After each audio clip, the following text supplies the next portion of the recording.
Welcome to the Truth in My Days podcast, where we defend the Word of God against the challenges of men. Let us hear the word of the Lord from Matthew 27, verses 36 to 44. But of that day and hour no one knows, not even the angels of heaven, but my Father only. But as the days of Noah were, so also will the coming of the Son of Man be. For as in the days before the flood, they were eating and drinking, marrying and giving in marriage, until the day that Noah entered the ark, and did not know until the flood came and took them all away. So also will the coming of the Son of Man be. Then 2 men will be in the field, one will be taken and the other left. 2 women will be grinding at the mill, one will be taken and the other left. Watch therefore, for you do not know what hour your Lord is coming. But know this, that if the master of the house had known what hour the thief would come, he would have watched and not allowed his house to be broken into. Therefore you also be ready, for the Son of Man is coming at an hour when you do not expect. 40 days. Just imagine, for example, that for that entire 40 days and 40 nights, it had been raining non-stop all day long. You're stuck inside your house and you just hear the raindrops beating down on your house. Day in, day out, night in, night out. Imagine if there's not just rain, but a huge storm going on and you're in lockdown, and not just most of the time, all of the time.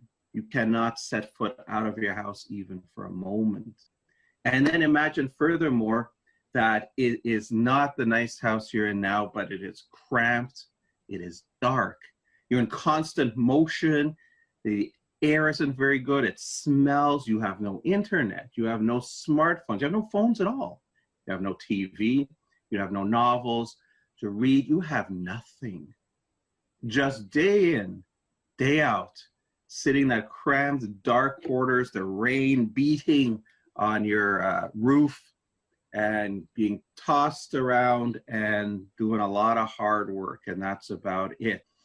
It's drudgery, it's boredom, and most of all, it is knowing that the world that you knew when you set foot in here is not just being changed forever, it's being destroyed.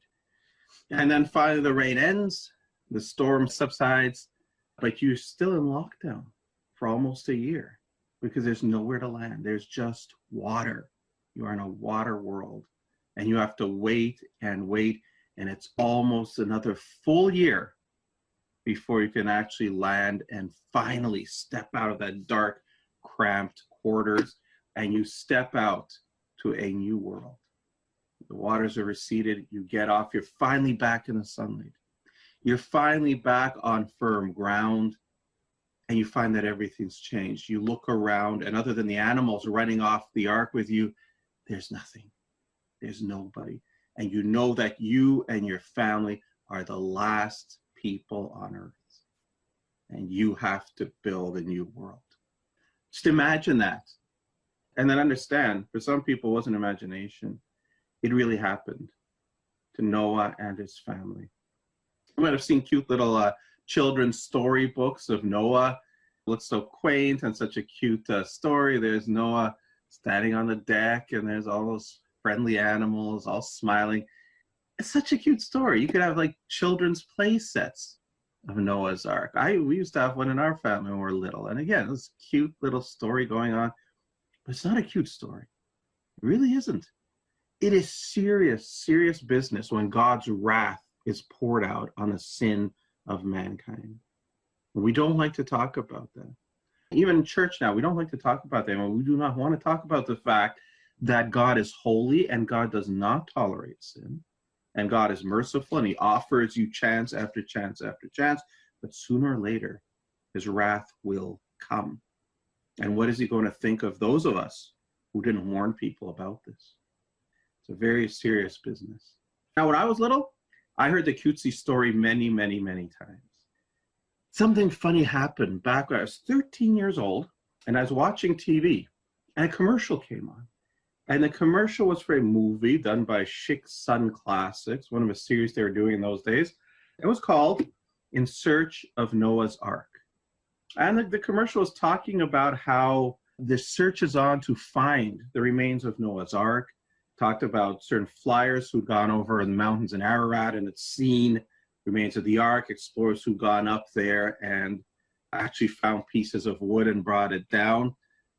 What startled me, though, wasn't the details, as the fact that I sat and said, wait a minute. You mean some people think this story is real? Because up to that point, it was just a story, a cutesy little story like Snow White and the Seven Dwarfs or Pinocchio. Nobody bothered to mention in Sunday school that this was real history. And that's where it actually started me on this path of looking into the Bible and thinking whether it's real or not. But this story, one of the real stories, is perhaps one of the most attacked stories in the entire Bible. Skeptics will ask you things like, well, how could Noah possibly bring all those animals on the ark? How could Noah, primitive little man, build an ark that size, 450 feet long and 75 feet wide and 50 feet high? How could they survive for a whole year in there? What are they going to do for food? Where's the fresh water?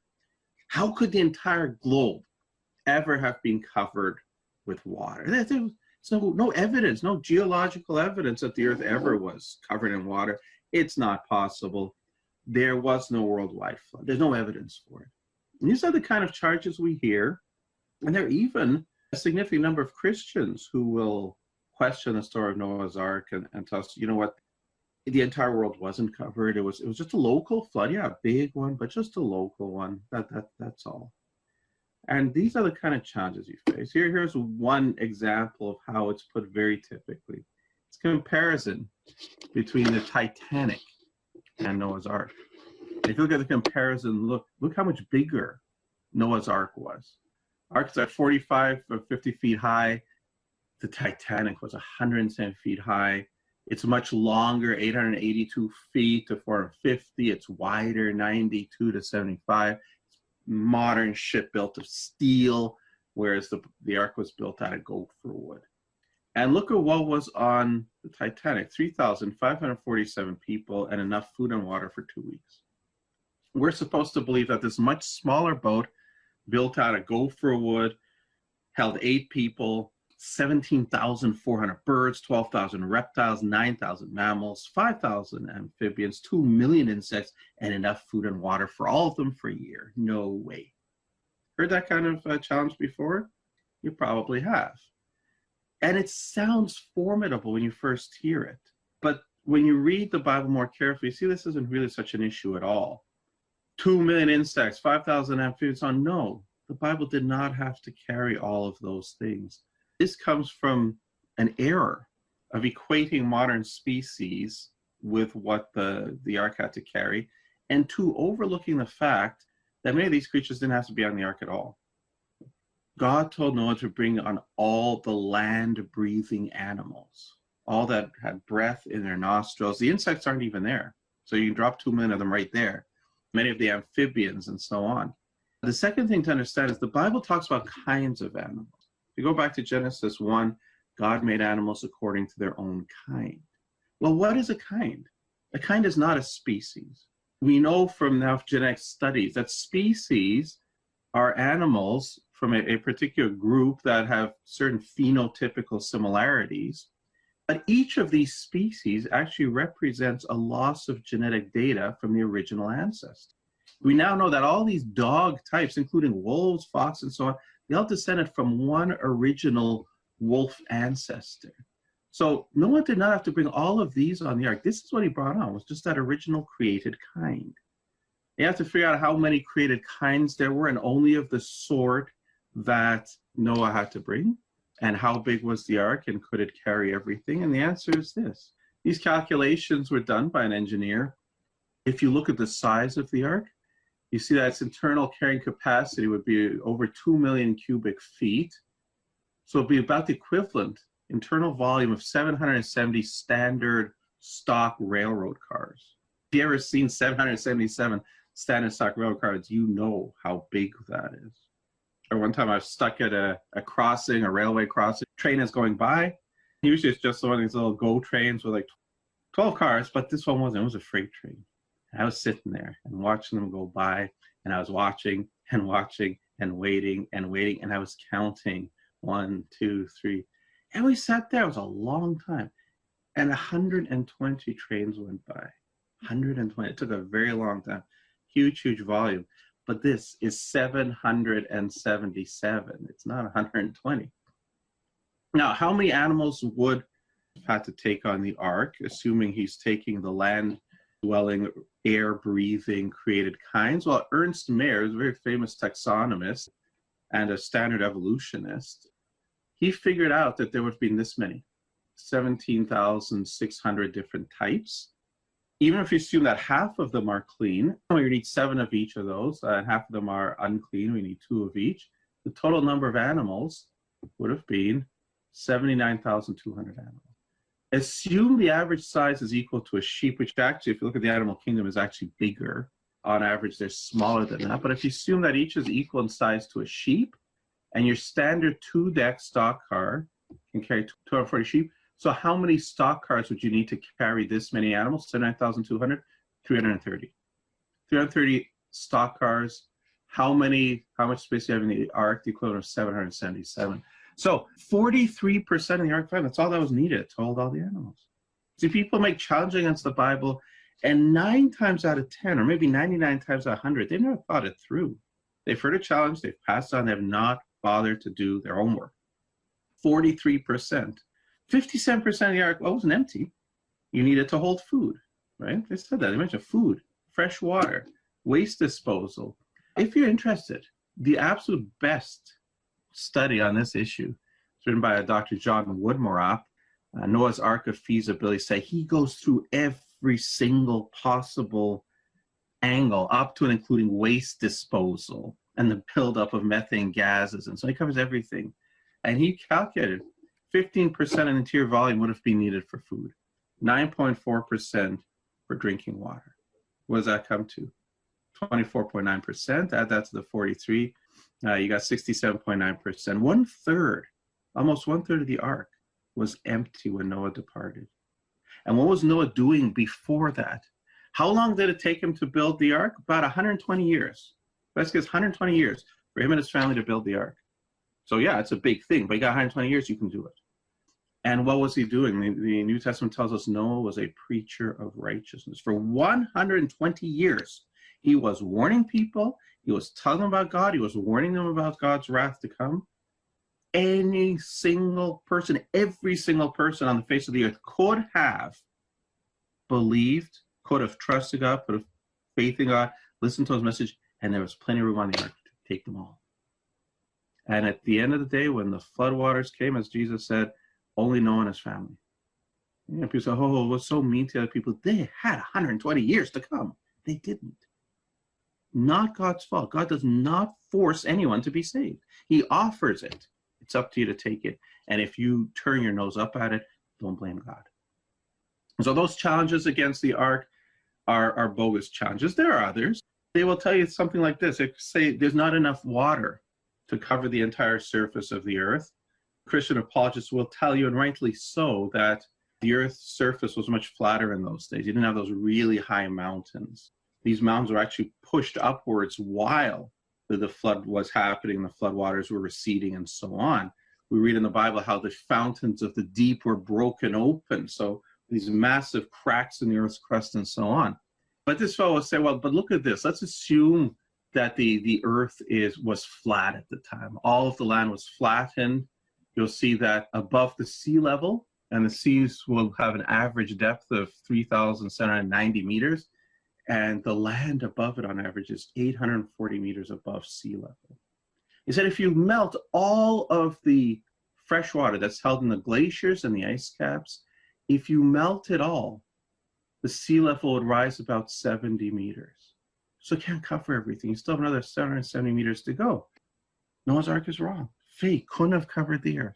That sound like a good argument to you? Well, it really isn't, because you know what? This assumes that the only place you have water from is from the glaciers and ice caps. It really isn't.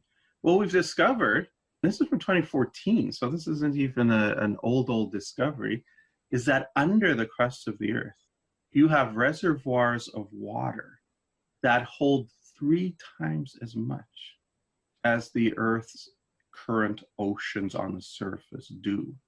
So if all of that water came to the surface, the water level wouldn't rise 70 meters, it would rise like 15,132 meters. That's enough to cover that 770 meter gap almost 20 times over. So yeah, there was plenty of water. So another challenge from the skeptics, debunked. Here's another one. So this is one from The Guardian that says it's impossible to build a boat out of wood that's that size. It's so big, in fact, it would be impossible. To clarify, it would be possible to build, it just wouldn't function as a boat due to being incredibly fragile thanks to the Euler-Bernoulli beam theory and other physics.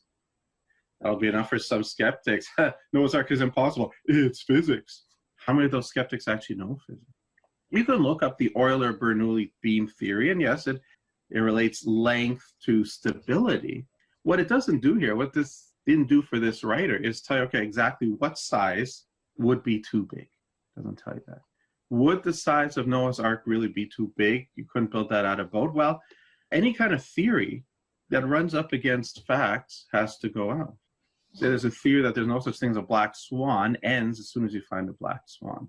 Well, in point of fact, ancient peoples did build boats that size, and they worked. Ptolemy Philopator, back in the 3rd century BC, had an Egyptian warship, 130 meters long. Maybe that was 137 meters, so it's quite comparable in size. And that was a warship. It had to be pretty stable. They had a stable 130 meter long ship, and these guys are telling that 137 meter long ship that just supposed to float there couldn't be done. Wrong. They did not do their homework.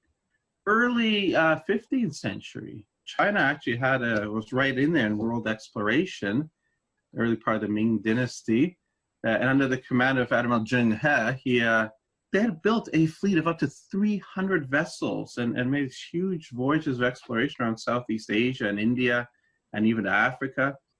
And his ships were between 123 meters and 137 meters long. So the longest ones were the length of the Ark. And they were built of wood, and they worked fine. You will find most often when skeptics challenge the Bible, they haven't done their homework. They do not know what they're talking about. They're simply passing on something they heard, and it's bogus. And sometimes you hear this one, there's no evidence of a worldwide flood. And even some professing Christians who reject the global flood and say it was just local, they will say that no evidence, which makes no sense because the evidence is all around. The evidence you'd expect to find, or should find, is sedimentary layers full of fossils, some of them in extremis evidence that they died suddenly. And they're continent-wide in extent. So what else could you have if not continent-wide to prove that it was worldwide? And the evolutionists who deny they have to make all kinds of ad hoc arguments about changing sea coast level, boundaries and so on to try to get rid of the evidence for the worldwide flood. It's there. We have marine fossils at the top of the highest mountains. When Edmund Hillary made it up to the top of Mount Everest, he found at the top of it fossils of creatures that live at the bottom of the ocean. How do you get those fossils up to the top of Mount Everest if Everest was not ever covered with water? The geomorphology of all kinds of features around the Earth, flat top plateaus, for example, that cannot be explained except they're all formed underwater during a massive flood, and yet they're all over.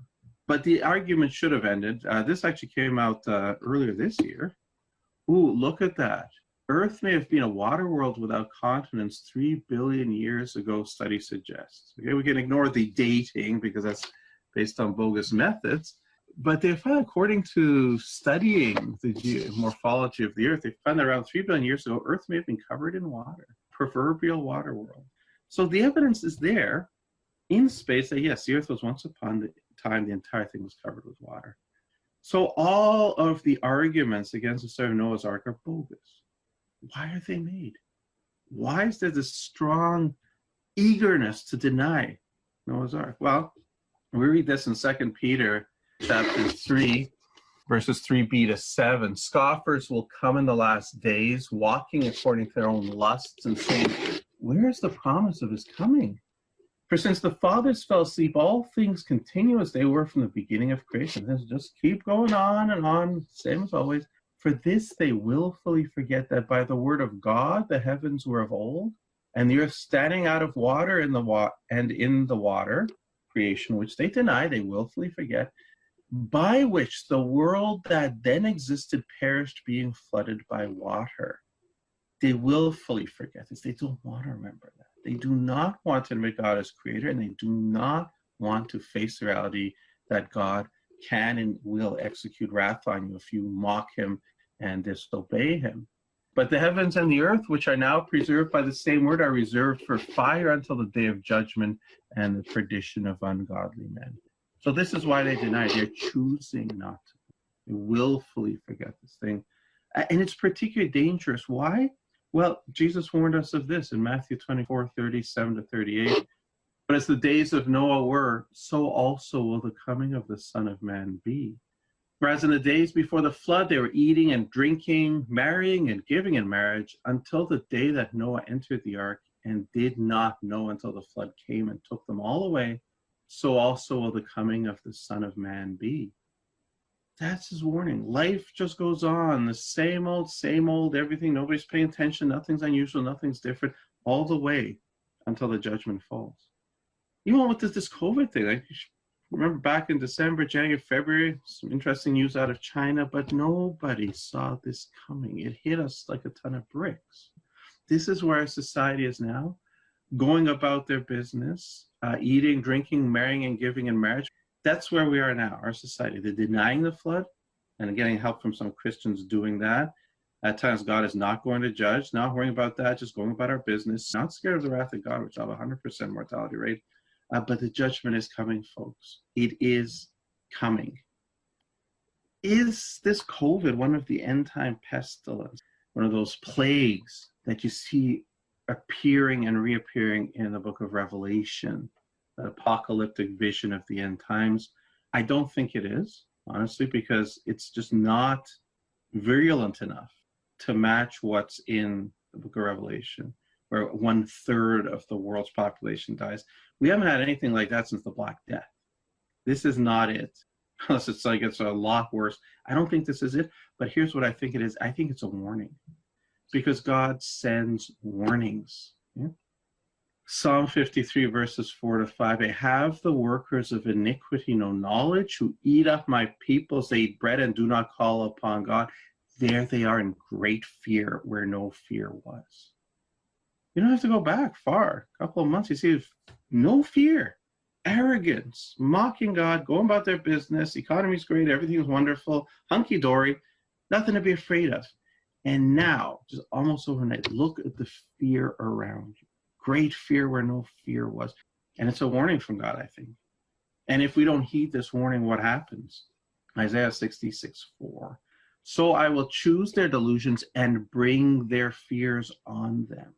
What you fear, fine, you're going to get that. Because why? When I called, no one answered. When I spoke, they did not hear. But they did evil before my eyes and chose that in which I do not delight. And when God brings their fears on them, people say, oh, God is so mean. It's not fair.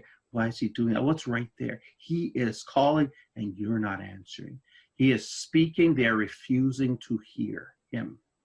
Instead, they do evil before his eyes. They don't care what God says. We're just going to be as nasty as we want to be. They choose that in which he does not delight. And you can have every single person on the planet denying that there's a God, denying that he will judge, but it will not change the reality. Let God be true and every man a liar. Judgment is coming.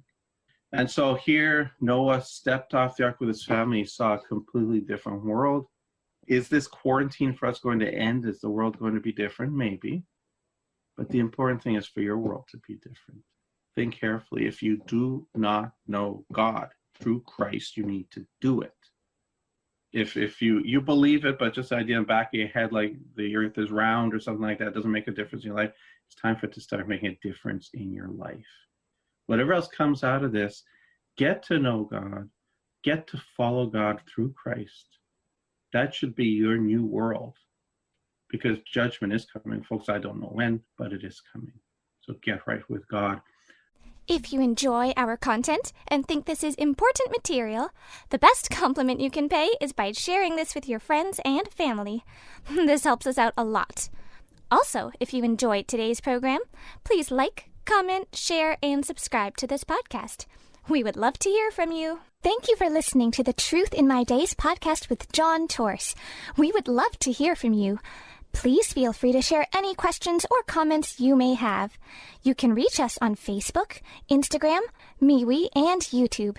Simply search Truth in My Days as one word. Again, Truth in My Days as one word, no spaces in between. And you can connect with us. You may also visit our website for more comprehensive material and to learn more about our ministry. Our website is truthinmydays.com. Thank you.